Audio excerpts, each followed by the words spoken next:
Okay, sorry it's so late that the video gets out, but a lot of things happened today, and there were a lot of times that I thought that there was going to be someone else coming over today, and it just kind of fell through at the last minute. So, no harm, no foul. We'll be getting videos from Ben and Will in the near future, and we'll be welcoming Molly to pop somewhere in the near future as well. So, like I said, life sometimes just gets caught up with the moment and necessarily can't really do anything about it. But that's life. It's how it works sometimes. So, like I said, don't worry. Don't worry at all. Will, Ben, and Molly will all be joining us on Pop somewhere very, very soon. And it's going to be great. This is going to definitely be the summer of Pop, without question. Oh yeah, before I get started, I want to talk about the fact that I was on the phone with AJ tonight, and we formulated a brand new segment coming to Pop starting this coming week. Not this week as in, we're in Monday, but next week. Actually, no, it will be before this week's over, to be totally honest. Before this week's over, you're going to be getting the first of many segments. It's going to be a brand new weekly segment that AJ is going to be doing called Original versus Remake, where he is going to take the original of a movie and he's going to review it and critique it against its newer counterpart. And the first movie we're going to be going after as of this weekend, this coming weekend's first original versus remake is going to be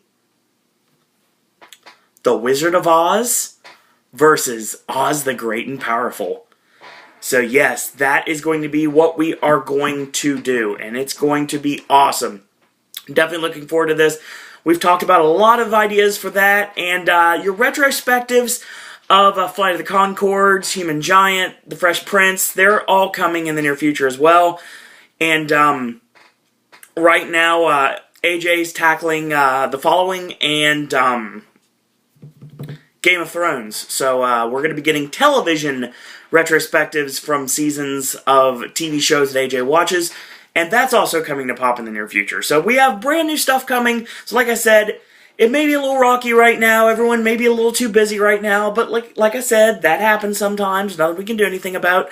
But trust me, if you guys follow us right now, and excuse me, I promise you this is going to be worthwhile. The wait will be worth it without any question. And once we are able to get everything settled down a bit with everyone else's schedules, I will give us an official schedule. Yeah, there will be an official Pop schedule that's going to be every single week. There's going to be a couple of things that are going to let the Popcasters deviate from said schedule. Work, school, everything else that might deviate from the schedule, but we are going to try to do a schedule starting sometime this month, if not the beginning of next month, and starting in July, we have the start of the Summer of Tarantino. That's going to start as well, so that'll give AJ, starting in July, 3 segments here on Pop. So, you guys seem to love AJ's movie reviews. He is one of the most viewed Popcasters we have. I know he loves that word so much. And he is going to be giving us a lot more content in the near future. Ben and Will are both going to be giving us a lot more content in the near future. Mr. Flashback will return very soon, as will Ben's classic and new music reviews. Ben will also be reviewing some video games for us. I guess he just picked up Animal Crossing today, so like most people in the world, his free time is done, because everyone in the world seems to be playing Animal Crossing right now. At least several people I know are playing Animal Crossing right now. I don't have a DS, so obviously I can't play it. But, there's always that. So, I just wanted to get that off real quick. Tomorrow, we are going to be going to This Is the End. So, the video for tomorrow night, I'm not sure what it's going to be yet. I'll have to find out. Hopefully, with any luck, I will get some sort of Pop video to shoot out to you guys. I don't know who it's going to be with. It might just be me, or I might talk about Disney, Universal, SeaWorld. It could be any of those. Probably won't be a very long video because I don't have that much time. We're going to This Is the End after I get off work. It's 7:30, so we'll probably get out of there around 9:45. And This Is the End is going to be tacked on to Friday's review of Man of Steel, and AJ is going to give you the Maniac remake about, is it a week or 2 weeks early? So There's going to be a lot of things to worry about. So when Maniac comes out that week, that's why we're going to give you the review early. So that's what we're going to do. And like I said, the original versus remake is going to start this weekend with Oz the Great and Powerful and the Wizard of Oz. So that's going to be a way to start everything off. So hopefully we'll get a Will tutorial sometime this week as well. And like I said, maybe we'll get a get-to-know-you video from Molly. I don't know. It may happen before she's going to be going on vacation soon. So needless to say, got to get at least one video before she leaves, hopefully. So we get to work that out. So my wrist is killing me. And the reason why is because I wrote 5 freaking pages of notes about Raw tonight. Look at this. I know you guys can't read this. I can barely read this. So if I stumble over my words, you'll understand why. And it's better than me staring upward for 16 hours like you guys don't seem to like, so this is how we're going to do it from now on. So tonight's Raw. A mixed bag, to say the least. So we start off the show with the way that everyone thought the show was going to start off. Triple H in the ring, he's going to be facing off against Curtis Axel. Because Triple H said, no matter what happens, you tell Vince that in the ring next week, we're going to start off the show, and I'm going to face Curtis Axel. That's exactly what happens. So the bell is kind of off. It's like, maybe it's a new bell, or it's just like the bell ringing sound is just not the same. Sounds very bad independent wrestling. And I should know because, or various other indie shows that just use like a wrench or something against a bell. Not to say that's not what I've worked for promoters that have used that before. So, I mean, sometimes you just got to use what you got to use. But it's WWE, so I think they'd have a different bell. And they were using the blue ring bell for the longest time. I guess they have the black ring bell now. It just sounded wrong. It's like the ding just wasn't quite there. And I got that from the immediate. So Triple H is pretty much handing Axel quite a beating, and then Vince McMahon comes out, to No Chance in Hell, of course, and he says the winner of this match, by disqualification, is Curtis Axel. He tells Justin Roberts that. So Justin Roberts announces just that, and the crowd boos, of course. Curtis Axel wins by disqualification. Well, Triple H goes out to the floor. He gets in Justin Roberts' face and threatens his job. Much to the happiness of Michael Cole and Jerry the King Lawler, obviously. And basically says, you know what, do you value your job? Do you want this job? And Justin Roberts, of course, doesn't want to stir the pot at all. So he's like, yeah, I value my job. I'll do anything you want there, Triple H. I'll do anything you want. And Triple H is like, okay, fine, you ring this bell again and we'll restart this match. So they restart the match. So Triple H locks on a side headlock. Vince struts down in the ring. And he goes over to Justin Roberts again.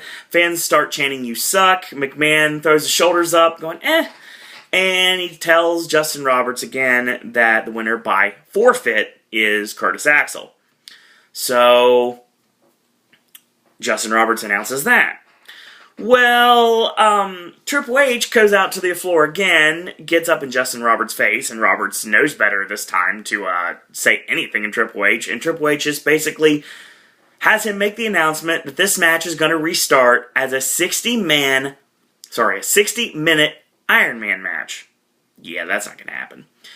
Vince doesn't even let anything go any further. They don't even let them touch again before Vince goes to the floor. And he basically says, Curtis, you'd leave the ring right now. You've already won twice anyway. He takes the mic and the ring bell with him to the backstage area so Triple H can't restart the match. And that's your first segment of Raw. Yeah. The only good thing about this, we had Curtis Axel beat Triple H 2 times in a row on the same show. One after another. Still haven't really given Axel many pinfall wins, but he's gotten a lot of heelish wins, and I don't have a problem with that because it's slowly building Curtis Axel. We're going to really build Curtis Axel on Sunday, but I'm getting ahead of myself. So, Stephanie shows up to talk to Triple H, and basically she is so flustered to the point that she's about to cry at this point. She says, you know, you just need to talk to him. You need to talk to my dad, and obviously you have to understand that he's under a lot of pressure right now. He may have said some things he didn't mean, but he means well. He's just looking out for you. And basically says, don't hurt him, don't hurt him. Just go talk to him. So, there you go. We got our first match of the evening, which is a non-title match between the United States champion Dean Ambrose taking on Kane. So, we go midway through the match. Kane hits a side backbreaker. And Ambrose ends up hitting a leaping headbutt. Tosses him to the middle rope to the floor. So, Michael Cole gets the first slip up of the evening saying, Kane and Daniel Bryan rolls on. Basically not saying it's Kane and Dean Ambrose, that Kane and Daniel Bryan rolls on. So, we go back into the ring. There's a big boot in the corner, and Ambrose stomps on the hand, whip in, a big back body drop on Dean Ambrose. Kane with the scoop slam, and he goes for a leaping elbow off the ropes, and Ambrose out of the way. He nails a baseball slide clothesline for a 2 count, and locks on a nerve hold into a modified Dragon Sleeper, back into a regular sleeper, and went right back into a Dragon Sleeper. So is utilizing the various sleeper variations as Dean Ambrose. And he gets a leaping dropkick for 2, the various stomps to the midsection, a back elbow, and he gets goozled. He palm strikes out of it. He goes for a tornado DDT. Kane throws him off. He kicks Kane in the knee, and he charges with a knee and ends up getting caught with a tilt-a-whirl by Kane. Kane covers for a pin, and Ambrose kicks out. So, goes for the sunset flip, does Ambrose. He double goozles him, picks him up, tosses him into the turnbuckles, hits the side slam for a near fall. He goes up top for the clothesline. Ambrose catches him, going for the superplex. Kane fights him off and headbutts him, knocking Ambrose off the top to the mat. Nails the flying clothesline. And before Kane can go for the choke slam, Ambrose stops the momentum by rolling to the floor. This allows Rollins and Reigns to hit the ring and attack Kane. The beating doesn't last very long, as Daniel Bryan and Randy Orton come out to even the odds, and all 4 men brawl. And they ended up knocking the Shield out of the ring, sending them scurrying into the crowd as the babyfaces stand tall. So, yeah, that's the way we start the show off. So we get backstage with Hell No, and apparently, I don't know if they're going to be Hell No anymore, but they're seemingly broken up at this point. Hell No with Randy Orton. Randy Orton says the RKO, it was on purpose, but only because you dropkicked me in the face. So Kane's ended up playing Peacemaker like he likes to do lately. He says the last thing you need to do is fight with each other. You guys have an opportunity to take out the Shield in one-on-one matches. You need to take that opportunity when you can get it. So, basically, they come in, and Vicky says, well, Vicky and Brad Maddox show up. Alright, so Vicky and Brad Maddox are there, and they announce that, well, Vicky announces there's going to be a WWE Tag Team title match at Payback. It's going to be the Shield defending against Daniel Bryan, and Daniel Bryan gets really happy that him and Kane, Hell No, getting another shot of the tag team titles. She's like, no, I didn't mean Kane, I meant Randy Orton. So, yeah, that's going to be a match because Vicky says they earned a title shot because they won the match via disqualification on SmackDown on Friday night. So basically they fight back and forth, kind of like a shoving match, stay out of my way, stay out of my way, and Kane's like, this doesn't make any sense. So Vicky's like, don't think I forgot about you, Kane. You're going to face off against Dean Ambrose for the United States Championship. So Kane thinks about it and is like, you know what? I always did like you. Pulls her in for a hug and starts laughing maniacally to himself as Vicky scurries away. So we're getting another match for Payback. Actually, 2 matches announced for Payback in this segment. The Shield, Roman Reigns and Seth Rollins defending the WWE Tag Team Championships against the Viper Randy Orton and Daniel Bryan. I guess you can call them RK No. That's pretty much what they're calling them now. So we get a match in the ring with The Miz taking on Cody Rhodes, and we have a appearance from Wade Barrett on commentary in this match. And I want to talk about what happened. Friday night on SmackDown, there was a match between Zack Ryder and Fandango, and I don't know exactly what did it. I mean, there were a lot of kicks to the head in that match. There really were, including the broski boot in the corner. Fandango didn't come off looking very frazzled in any way, at least to me, but apparently he has a concussion, so he will not be competing at Payback on Sunday. So he's out of the match. Well, we see on the WWE app, which is how I got a lot of these matches here, a lot of the matches when you went to commercial went to the app. That's the reason why the app is rather useful. For the people that don't like the app because it's promoted so much, I get that, but it's really easy to write recaps like this when you can call all of the action, not just what you see on television. Then again, my wrist wouldn't be hurting from writing 5 pages of notes right now if it wasn't for the fact that I had the WWE app. So I guess it's kind of a catch-22. But The Miz will be taking on Wade Barrett in a one-on-one match for the Intercontinental Championship at Payback. That was the announced match when this match started. This match was actually pretty good. It's a good back-and-forth match, and pretty weird seeing the fact that Cody Rhodes has been treated as a glorified jobber lately.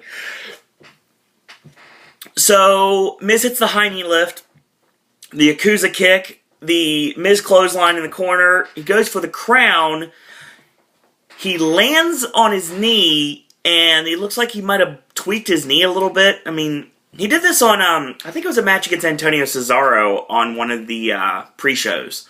I believe that's exactly how it happened. I might be wrong on that, but I know it was during a pre-show match that he tweaked his knee. And this is what happened again. And right away, Cody Rhodes goes to work. He clips the knee out from under him, stomps away, hits the front suplex or gourd buster, depending on how you want to call it, for a near fall. And locks on a modified Indian Deathlock. He's putting on a lot of pressure on that knee. He stomps away. He locks a cravat on the ankle, so he puts a modified ankle lock on. He goes for the shin breaker. It gets reversed into the sunset flip. And that ends up getting countered into the figure 4 leg lock, and Cody taps.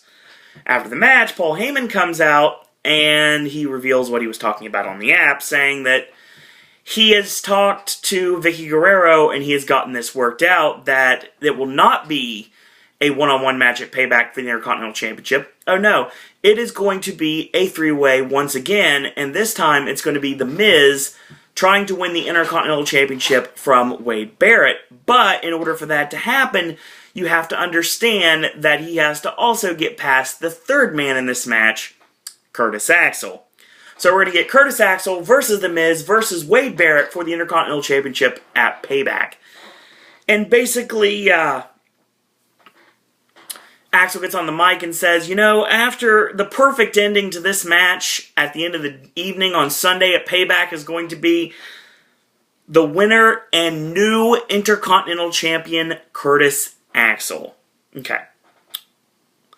Curt Hennig, my favorite wrestler of all time. He is literally, he just revolutionized the Intercontinental Championship. Right? He is a numerous-time Intercontinental Champion. Actually, he held that championship on 2 occasions. And they were 5-star matches every single time Hennig was in the ring. Well, his dad, as in Curt Hennig, is the dad of Joe Hennig, or Curtis Axel, depending on how you want to call it. Basically, what it is the fact that we've got to look at it from this perspective. Curt Hennig revolutionized the Intercontinental Championship. Curtis Axel, who is using the name as a tribute, is going to become the Intercontinental Champion at Payback. And I don't have a single problem with this. A Hennig will win the Intercontinental Championship at Payback, and that's how it should be. Fandango will come back from his concussion, and it might be time to turn him babyface. You bring him back as like a tweener like he has been, but have him turn him babyface, and you set him towards a feud with someone else when he comes back. I'm not exactly sure who it's going to be with, but we'll get to that when we get there. So hopefully Johnny Curtis gets better very soon. Apparently he passed the impact test, but there's some tests that he hasn't yet gotten to take this week. So The officials were worried about his safety and his health, so they took him out of the match, and he's not going to be at Payback, but when he returns, I can see him eventually returning as a babyface, and again, that's a good thing. Speaking of returns, I saw on Twitter this week that somebody decided they wanted to break radio silence, and they tweeted that no matter what you have heard, I'm not retiring. That's right, next week on Raw, the world's strongest man, Mark Henry, will return to action. And again, I don't have a problem with this. I think we may be seeing the babyface turn of Mark Henry. I think that's very possible in the very near future. I was thinking we were leading towards a Biggie Langston babyface turn, and we still might eventually, but after what happened tonight, I think they're going further away from it, and they're going to turn Mark Henry instead, which is what they wanted to do originally. But, like I said, again, I'm getting ahead of myself. So Stephanie goes in to talk to Vince, and she says, you know, I know you're upset. You're just trying to protect Hunter, but you know what? That was embarrassing. What you did in front of that crowd, obviously, just was a huge embarrassment. And Vince was like, he made you cry. And she's like, no, you made me cry. And Vince, of course, said something that we've all known from time after again. I care about business first and everything else second. So, that was a segment. So we get Chris Jericho coming out. This is actually awesome, too. I really like this. He comes out and he says, you know, the man who takes me to the limit, he's made me a better person. Night in after night is CM Punk. Now, the reason that Punk is so good is because he truly believes he is the best in the world. Just like I believe I am the best in the world at what I do. Again, best in the world at putting over young talent and making people look good. Good job, Chris Jericho. They're evenly matched in every single way possible. They both expect nothing but the best. WrestleMania 28, Extreme Rules last year, and Payback. All tremendous matches, well, both tremendous matches, and Payback will be the third in the series of these matches. Obviously, they've wrestled before. The match, it was actually on the WWE app. It was Jericho and Punk from 2008 in a steel cage match when Jericho was World Heavyweight Champion. Really good match, actually. It was actually on the WWE app. So, at Payback, you will get my absolute best. I have to beat you at Payback. Either way, we will never, ever be the same again. Here comes Dolph Ziggler. This is where it gets interesting. So Dolph, the gorgeous AJ, and the heavy Biggie Langston come out, and Dolph has a microphone and says, you know what, I'm returning to Raw. A concussion almost took this World Heavyweight Championship away from me. No one wanted me to have it. But you know what? I went out there every single night and stole the show. And I earned this championship belt. I do it better than anyone, and I'm just getting started. So Jericho's like, blah, blah, blah, blah, blah. You know what? This is Raw here in Richmond, Virginia. We're in Mickey James country. How about we have ourselves a little tune-up match for Sunday? How about Dolph Ziggler versus Y2J? Ziggler thinks about it for a second. He's like, you want a match? Okay, you've got it. Against Biggie Langston. Get him, E. So, of course, Ziggler still is unable to compete. I don't know if this is them just being saved for Payback, or if we're going to get a bait and switch at Payback, which could happen. And there's a couple directions you could go with this. If Dolph can wrestle, he will beat Alberto Del Rio. If Dolph can't wrestle, Big E Langston will beat Alberto Del Rio, with the World Heavyweight Championship on the line. If you want to go with the babyface turn, you have Big E win over Del Rio, and it's the Andre the Giant Ted DiBiase storyline. That's exactly what it is. DiBiase wanted the WWF Championship more than anything. So he enlisted the services of Andre the Giant to beat Hulk Hogan. Andre the Giant beat Hulk Hogan. I believe it was Indianapolis, Indiana. I don't recall off the top of my head. But after the match was over, DiBiase wanted the championship. Andre wasn't interested in giving it to him. And, of course, they stripped the belt. They had the WrestleMania 4 tournament with the Macho Man Randy Savage defeating Ted DiBiase in the finals. Well, this is what we're going to do. I think if we're going to lead to the babyface turn, which they kind of shied away from it tonight. But if you want to start the babyface turn, here's what you do. You've already had AJ berate him time after time. You have what happened tonight with Caitlyn later on in the show, but, I mean, you could gloss over that if you had to. Big E was doing what he was told. But, here's the thing. What you do is, you have, if Dolph cannot wrestle, you do this. If Dolph can wrestle, obviously you have Dolph against ADR, and then you don't have to worry about what I'm about to say. But here's my idea. My armchair booking idea for the night. How about this? How about Big E Langston faces Alberto Del Rio at Payback? We have a bait and switch, obviously. Big E Langston, it's probably not the only one we're going to see on the show. Big E Langston faces Alberto Del Rio at Payback. Langston thinks he got one over. Langston and Ziggler both think they got one over in Del Rio. But you can do it two different ways. A, you have Del Rio win over Big E Langston, becoming the World Heavyweight Champion, and Dolph gets flustered at Langston for losing his championship that he never was pinned for. 2, you have Big E Langston win, and he raises the World Heavyweight Championship in the air. He likes how it looks, and he was like, you know what, I'm going to keep this instead of giving it back to Dolph. Dolph jumps him. That starts Big E's face turn. So, there's some directions you can go in this. And there's a lot of ways you could go. If Dolph can wrestle on Sunday, he beats Del Rio. Problem solved. Dolph can't wrestle on Sunday, then he loses it. Then Del Rio either wins, or Big E Langston takes his place and he wins. You could go either way with this.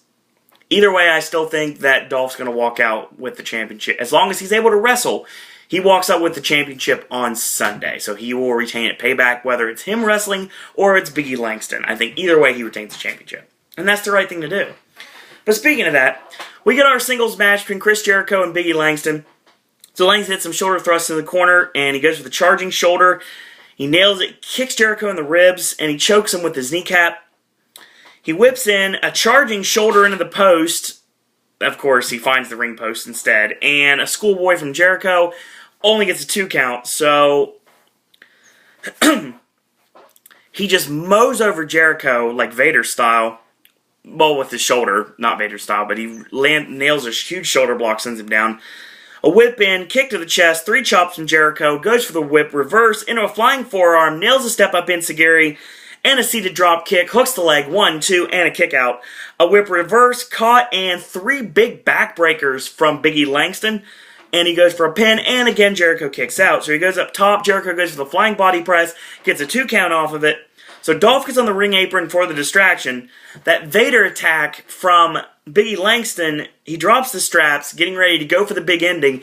ADR comes from behind, and he throws Dolph Ziggler into the ring apron. So Big E is distracted momentarily.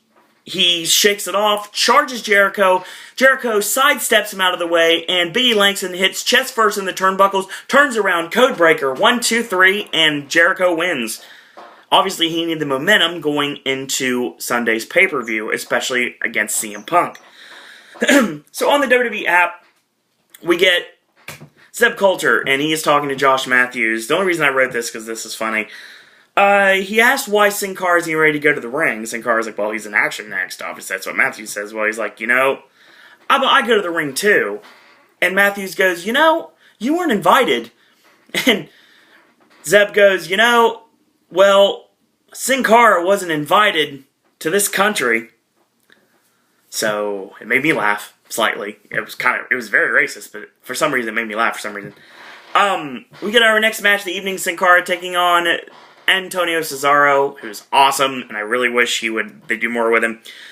So, Cesaro gets nailed with a springboard into a Hurricane Rana, a wrist lock, and he's going for that double springboard wrist drag, and he gets crushed on the top rope.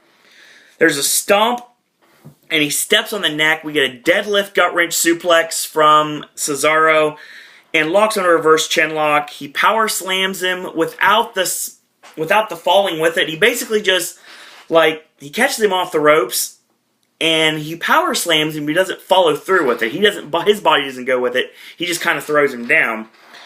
So he hits the double boot stomp and locks on the chin lock again, basically just trying to choke the life out of Sin Cara. Sin Cara reverses with a jawbreaker. He charges, Cesaro charges. He caught a standing sidekick. He goes for the satellite head scissors and another revolution, and he nails it.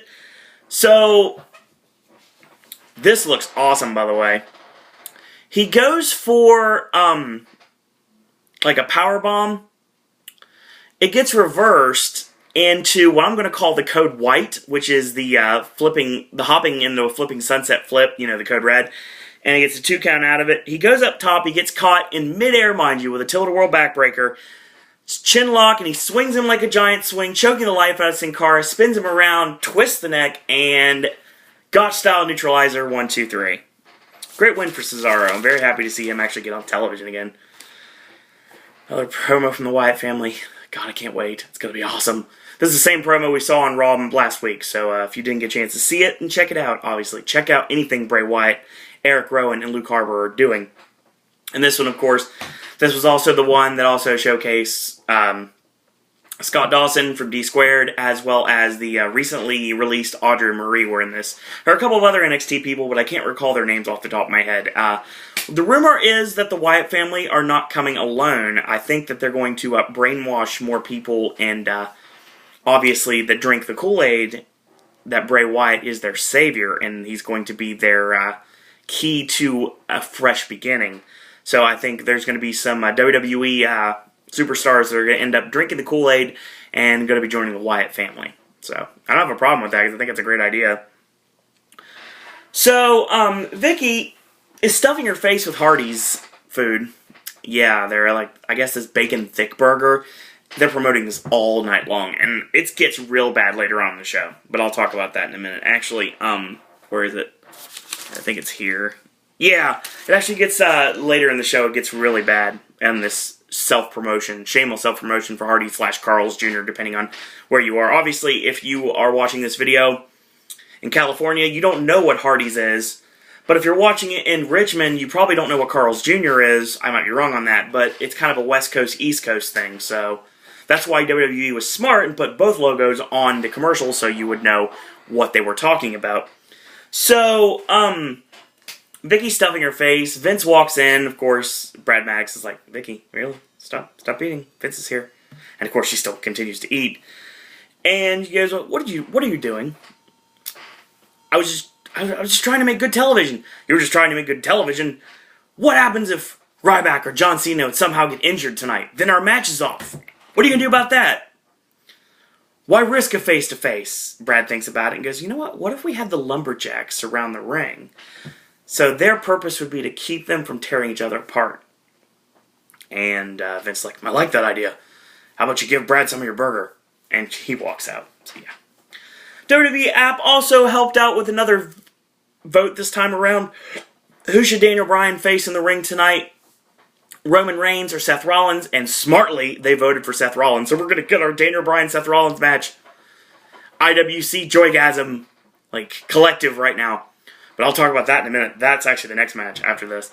So that means that the Viper Randy Orton's going to take on Roman Reigns. So Daniel Bryan comes out first to the crowd's delight, and he's there to watch Randy Orton's back. Even though pretty much he says he doesn't need it, obviously, because he's Randy Orton. He's a loner and he does what he wants. But this was really funny, and this is one of those continuity be damned lines. Okay. Zeb Coulter was on commentary. The last match, obviously. The match with Antonio Cesaro against Sin Cara. And you notice that Zeb and JBL were playing off each other really well. Michael Cole notices this too. And says, you know what? You were all buddy-buddy with Zeb. JBL laughs to himself and goes, ha ha. You know, Zeb reminds me of this uncle I once had. Now, for those of you that don't understand what that means, that was one of the funniest lines of the night. Okay. Let me give you a little backstory. That's funny for a lot of reasons. If you don't know the backing of that story, then it's not as funny, but if you know where this is from, you'll understand a lot more. Okay. When Dirty Dutch joined WWE back in the day, he looked a little bit like he did now, and he had the hat. He kind of looked like Dirty Dutch Mantel with a longer beard. And he was known as Uncle Zebekiah. Hence where the Zeb Coulter name comes in. It's kind of a throwback as well. So his whole gimmick is basically a throwback to the old character. Well, Uncle Zebekiah used to manage the Harris brothers when they were Jacob and Eli Blue, the Blues Brothers. But the thing that he's known for is the fact that he is the man who managed Justin Hawk Bradshaw. So if you're picking up what I'm putting down, you see that Zeb Coulter and JBL talking together, and JBL saying that he reminds me of an uncle I once had. Uncle Zebekiah managed Justin Hawk Bradshaw. Boom. That's why JBL is one of the greatest color commentators ever, because of lines just like that. Stuff that only real fans get. See, JBL is great because he brings up a lot of old-timey facts that real fans get, that real fans appreciate. And I do appreciate your commentary, JBL. I really do. From a fellow commentator, I definitely appreciate your commentary. But it kind of goes over the head of a lot of the mainstream fans. But it doesn't matter because just like comedy for one is still comedy, commentary for one is still gold. So JBL, kudos to you, sir. Kudos to you. I tip my hat to you if I was wearing one. So basically, Seth Rollins is at ringside with his tag team championship partner, because that's how it works. Dean Ambrose nowhere to be found. So we go midway through the match, and he ducks Roman Reigns' clothesline, nails him with a standing Lou Thesz press, pounds away with the grounded punches, and he goes with a 10 punch in the corner.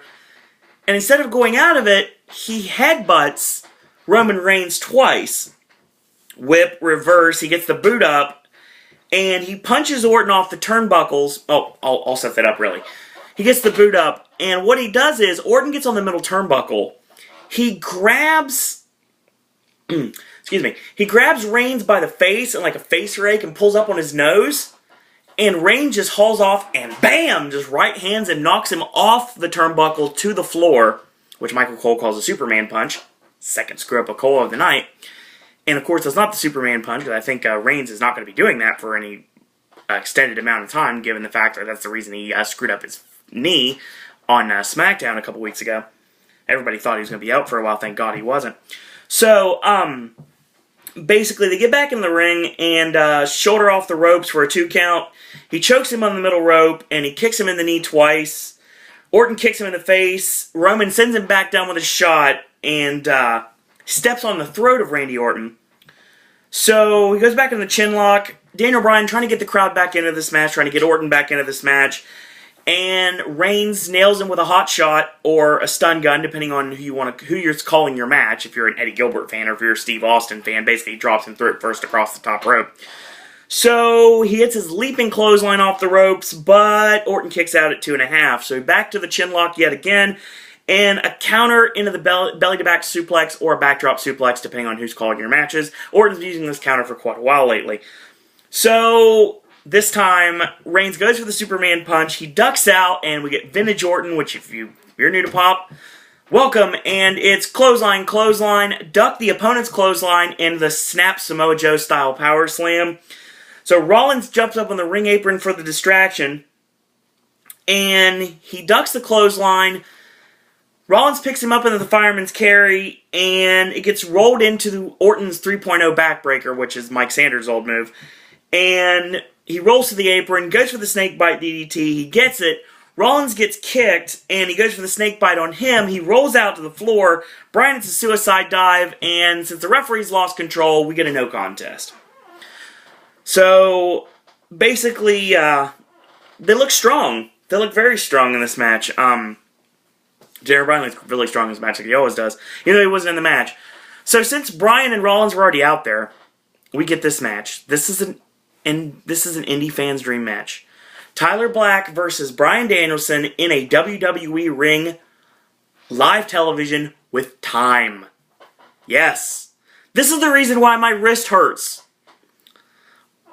In my best commentator voice, I can't do this the greatest of justice, but I'm going to do the best I can. So, they whip Bryan to the corner. Bryan backflips over. He ducks Rollins' clothesline and nails him with a hooking clothesline. Nails a European uppercut. He whips him in.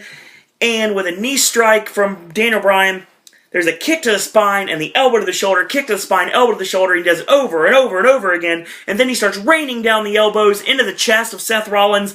Goes for a lateral press. Gets a 2 count out of it. He goes for the surfboard. Rollins ends up getting to the ropes before he could have it applied. So he scissor stomps him instead. and nails a baseball slide drop kick, sends Rollins sprawling to the floor. He gets up on the ring apron, charges off, hits the knee strike, and he tosses him back in, makes a lateral press, gets a 2 count. So they go back into the corner, and the shoulders, and to a short arm into a flatliner, sends Bryan face first into the middle turnbuckle. He drags him in the middle of the corner, and 1, 2, and Rollins kicks out. So he mounts him with the punches. Rollins paint brushes him, just for good measure, the old Scott Hall slap you on the back of the neck.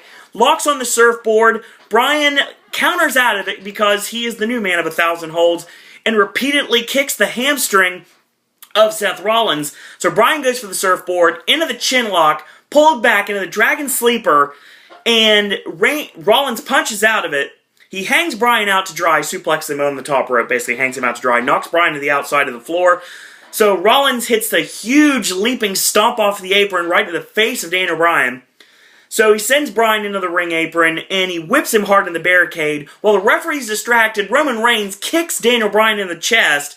So Orton comes in to tell Charles Robinson what's going on about the interference, and it allows for the chin lock to be locked on. Bryan fights out, nails the forearm for a 2 count, snapmare into the Shinanamaki from Seth Rollins, which is a Cobra Clutch for the uninitiated. So Bryan fights out, they trade punches, he ducks the clothesline, and a leaping kick from Seth Rollins, the step-up enziguri kick, reverse into a half Boston Crab, and before the tap-out can happen, Rollins gets to the bottom rope, and that breaks the hold. So they get the yes kicks in the corner. He hits the charging Austin Aries-style dropkick and nails the leaping dropkick to a seated Seth Rollins in the corner, rolls him in, and 1, 2, and a kick out. So the yes kicks back in, goes for the buzzsaw kick, Rollins ducks out, nails that leaping enziguri kick, and he goes for a pinfall. 1, 2, and a kick out again. So Rollins kicks him in the chest, and he goes for the buzzsaw kick of his own, very low-key style actually. And in this case, Bryan ducks it, goes for a German, it gets reversed, he lands on his feet, Rollins gets nailed with a Hurricane Rana attempt from Bryan. Bryan ends up not able to turn him over. Rollins sends him into the corner with a turnbuckle powerbomb, gets a 2 count out of it. So they go for the kicks in the corner, he nails the charging forearm, and he gets backdropped over the top rope to the arena floor. So Bryan goes for the elbow suicida like he always does, and this time he gets caught with a forearm. So he goes to the top rope, he dives off, Bryan ducks out of the way, so he leapfrogs over him. Bryan catches him in a waistlock, shoves him into the corner, nails Doug Williams' Chaos Theory suplex, and then the buzzsaw kick connects for a 2.5 count. So what a tremendous match so far. So Rollins crouched up top, he goes for the superplex, he gets countered, belly to back superplex, but this time momentum shifts Rollins into a crossbody, onto the face of Daniel Bryan, and we have a double down. So Rollins counters, both men are down, the mouth of Daniel Bryan is busted open, probably from the enziguri kick if I had to guess. So Reigns goes in for the trying for the interference, Orton stops him momentarily, Rollins leaps with the forearm in the corner, he catches nothing but turnbuckle, Bryan moves out of the way, small package, 1, 2, 3, Daniel Bryan wins this match, and my God, it was awesome! So after the match is over, Rollins tries to attack. He gets kicked in the head by Daniel Bryan at the same time that Randy Orton hits the RKO and Roman Reigns, and we have legitimate challengers for the Shield this Sunday at Payback. Whew, what a match. I love calling matches like that. This is the reason why notes are great. So we get our final couple segments of the night, actually. Caitlin's in the ring, and we've been hearing about the fact she's going to find out who her secret admirer is. A lot of things have been announced. Even Biggie Langston was actually dropped on this very channel last week. So, I told you so.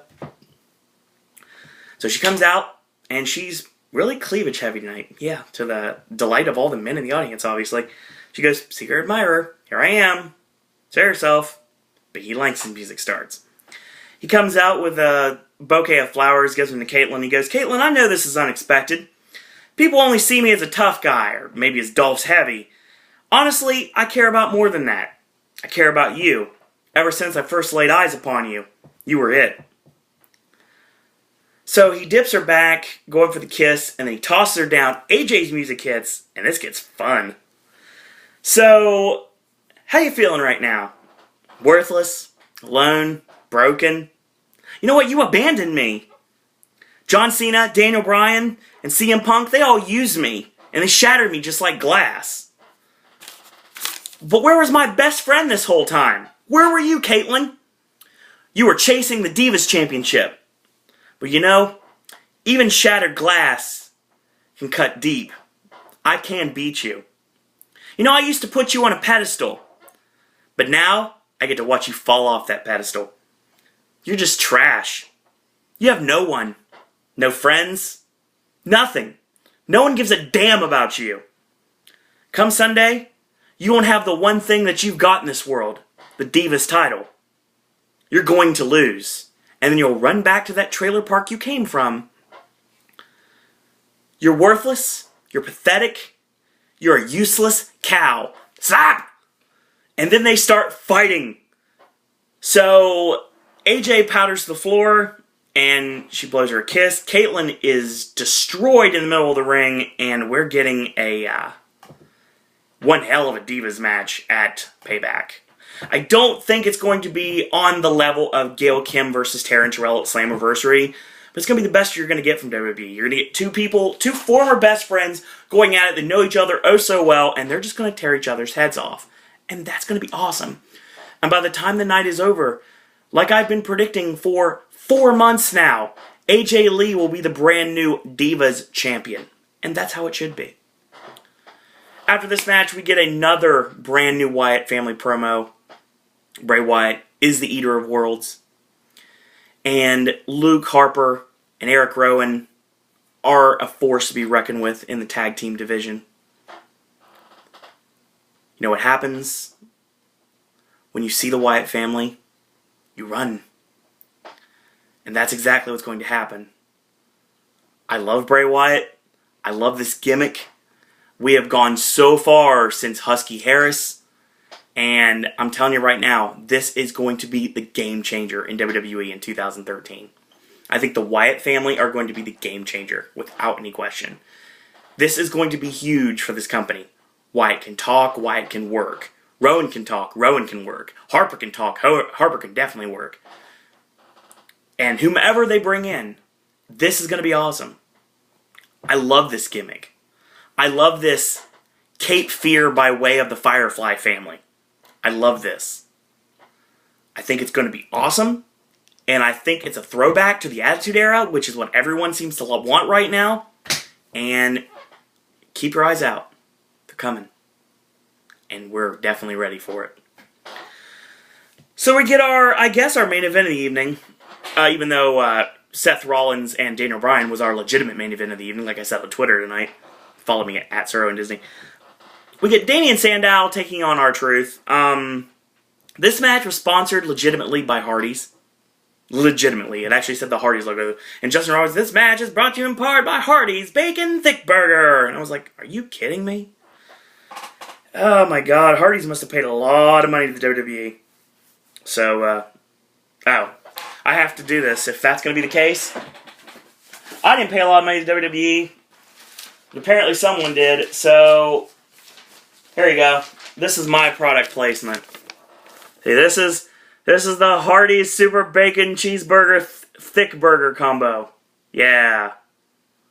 There you go. There's your product placement here on Pop. Alright. This is not brought to you in part by Hardee's. Like this match I'm about to talk about is. So, we get midway through the match. Sandow nails the Kobe toe Aki at the elbow of disdain. Gets a 1 count out of it, actually, which is kind of terrible. Reverse chinlock, locked on, a clothesline, whip reverse, into a satellite head scissors, and a boot from R-Truth. He nails the hat rack crack, the sit-out gourd buster, depending on what you want to call it. Sit-out front suplex, depending on what you call it. So, Sandow clips the leg and nails the silencer. In a different way than I saw it when he did it on NXT. Sheamus comes out, of course, and says, you know what, I congratulate you on your win, Damo. You got my attention, and at Payback kickoff, I'll kick off your head. See you in Chicago, fella. So yeah, there you go. So, God, I hope Sandow wins this match. He's not going to, but he needs to. And he needs to win a lot more than Sheamus does. So, Stephanie shows up, finds just a random person, says, you know what? I want you to find Vince and tell him that it's urgent and to meet me in our office. Finds another guy and goes, I want you to tell Triple H his wife is looking for him and it's urgent and to meet in our office. Yes, Stephanie's trying to play peacemaker. So they're like, what's so urgent? They're like, it's business, it's personal, it's business, it's personal. It's like, tomato, tomato, whatever, who cares?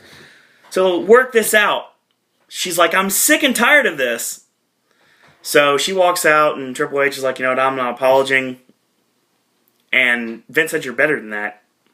You're bigger than that. You're a legend, an icon. You need to be the man. And tell people to go to hell. It's bigger than any match. I'm a giver. Triple H gets it. You got this match next week.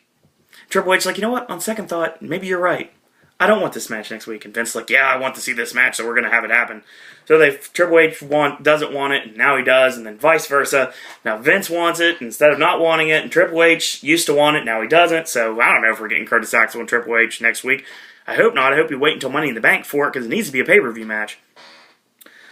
So Stephanie comes in, and she tries to get them to hug it out, to get them on the same page. And is like, you'll hug her, not me. And like, they hug each other with pats on the back. So yeah, that's the end of that. It's after 11 o'clock, so this is going to be either a short promo or we're going way over time. And it was actually going way over time. So all the lumberjacks around the ring, just to make sure that the two don't kill each other. Ryback comes in with his ambulance like he always does. He stands on the ramp, like face to face. You know what that means? You need to get in the ring and actually face off with me, face to face.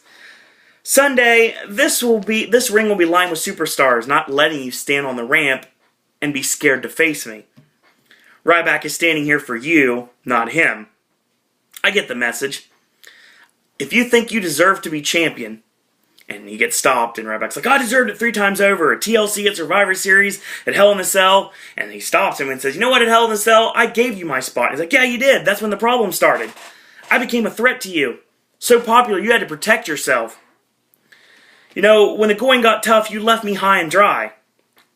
And Cena's like, you know what, look at yourself. You bitch about conspiracy theories, and you do like to make a lot of excuses, don't you? The champ is here. He goes, my eyes are wide open. I can see you. And you're full of crap. I won't back down. The legend ends with the lumberjack match. And then I put you through a table. And then I load your unathletic body into an ambulance. This Sunday, I will take your spot. So Cena's like, you know what? Shut up. Because, of course, he's long-winded and it's not really working at this point. He says, you know what? I think this Sunday, payback for one of us is going to be a bitch. So he charges out. So he goes to the floor to try to fight Ryback. And the lumberjacks pick up Cena, throw him back in the ring. So he goes out the opposite side of the ring, and the same thing happens. At this point, Ryback hits the ring, and he gets knocked to the floor, and they throw him back in the ring. So they do this for a bit, and then they all start brawling. All 30 men enter the ring, and they try to keep them apart. They fight, they brawl, the lumberjacks hold them back, yada, yada, yada. What? Random William Regal sighting. And that's the end of the show. Alright. What we learned, boys and girls? Learn, sir, needs a new way of doing recaps because my wrist is still killing me, and it was an hour ago. We learned that Curtis Axel can win via disqualification, and it works wonders for him as a heel. Given the fact he is going to be Intercontinental Champion after Sunday, that's a good thing. Triple H is going to have to fight both Vince and Stephanie, his wife, and his father-in-law, if he wants to compete again. I think we are leading towards Triple H and Vince at WrestleMania. I don't necessarily want that match, but I think it's going to happen. And I think what's going to end up happening, it's Vince versus Triple H with the company on the line. So the winner of the match gets the company. Triple H wins, and Vince goes off television, never to be seen again. I don't know how that's going to happen, but, I mean, that's what I do. Kane gets up facing Dean Ambrose in a match, and Kane wins by disqualification. We're getting a Payback kickoff match between Sheamus and Damien Sandow. Why this is not on the pay-per-view, I'll never know. And we continue that feud, and hopefully, with any luck, even though Sheamus will win, Sandow needs to. So, The Miz will be defending the Intercontinental Championship against Wade Barrett and Curtis Axel, and that's fine. Fandango is still on the outside looking in because of his concussion, but when he comes back, he can be a babyface again, and that'll work to the best of his abilities. Mark Henry returns next week, and that's going to be awesome. I think he'll be a babyface this time around. Not sure how that's going to be built up, but I'm sure it'll happen. Maybe Mark Henry in the family. He's already got the beard. I don't know, maybe. Bray Wyatt helped me see the light. That's interesting. I like that idea. So, Jericho and CM Punk, I thought it was going to be Jericho. Is it going to be a bait and switch Jericho against Curtis Axel at Payback? That's not going to happen. And even though I'd like to be armchair booker and say that Jericho will face Brock Lesnar at Payback, I don't think that's going to happen either. I think Jericho and Punk will actually face off at Payback, but I don't think it's going to be what you're expecting. I don't think it's going to be much of a match, honestly. And if it does become a match, obviously Punk's going to win. And again, that's not a problem. We're leading towards Dolph Ziggler costing Jericho the match on Sunday, and Dolph and Jericho are going to be feuding in the near future. Again, I don't have a problem with that. Those matches were phenomenal when I saw them the first time. Jericho gets a win over Biggie Langston, a much-needed win in his quest to beat CM Punk on Sunday, which he won't do. And he starts that new feud with Dolph Ziggler. Well, restarts that feud with Dolph Ziggler, which is not a problem. While Jack Swagger is off convalescing with that horrible injury, I don't know what happened to him at all, but he's got like stitches on his hand.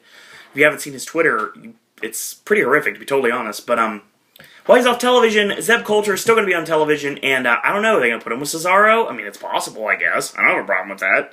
I mean, as long as Cesaro wrestles, I don't care who you put him with. So he showed a lot of awesomeness tonight, like he always does.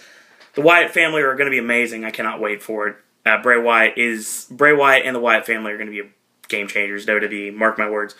Daniel Bryan and Seth Rollins have been waiting for this match ever since both men signed with the company, and my God, it delivered. It delivered tenfold. It's one of the best matches I've seen this year that wasn't an independent show. Actually, it's a lot better than most of the stuff. It's one of the best televised wrestling matches I've seen in a long time. So, I didn't say it was the best, I say it's one of the best, so can't really try me for that one, because this match was awesome. Really great clinic with two guys that really know each other very well. Very reminiscent of the Bryan Danielson, Tyler Black matches from Ring of Honor. Caitlyn gets reduced to tears by her secret admirer, Biggie Langston, and it was all just a big practical joke played by AJ, and it's going to lead to AJ and Caitlyn at Payback, which I've been calling for a long time, so it's going to happen, and AJ's going to be the Divas Champion after Sunday, so again, that's not a problem. So, Ryback and John Cena, I like Ryback's promos, but sometimes he just needs to stop talking and just let his actions speak louder than his words. And I'm going to say right now that Ryback needs a mouthpiece and needed it, like, yesterday.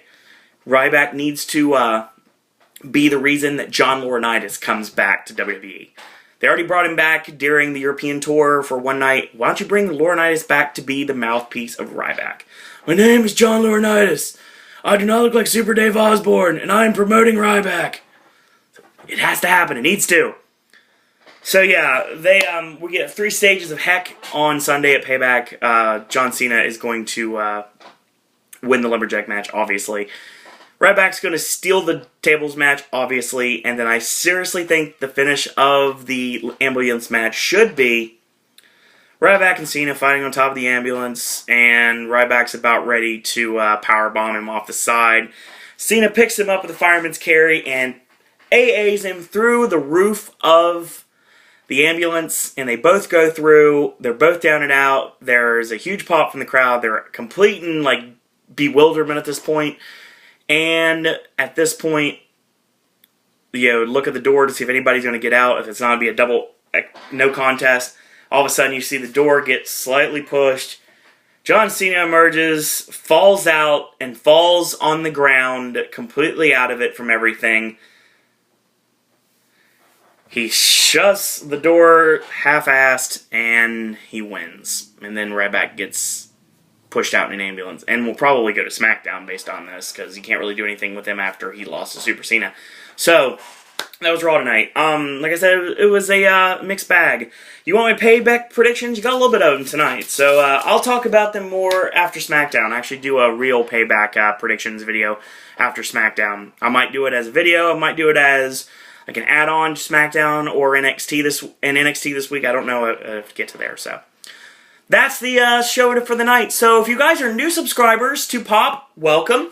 And hopefully you guys enjoyed this Raw recap. I talk wrestling. I talk music, I talk movies, I talk Disney, I talk Universal, I talk SeaWorld, I talk all sorts of randomness here on this channel, so welcome to my world. Welcome to the Pop Revolution.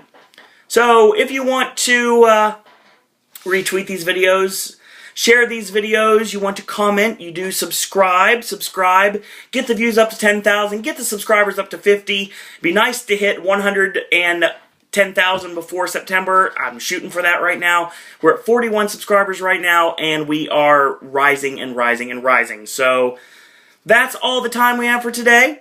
We will talk wrestling yet again on Thursday night / Friday morning. Actually, Thursday night we'll be talking TNA Impact right after Impact is over at 11 o'clock.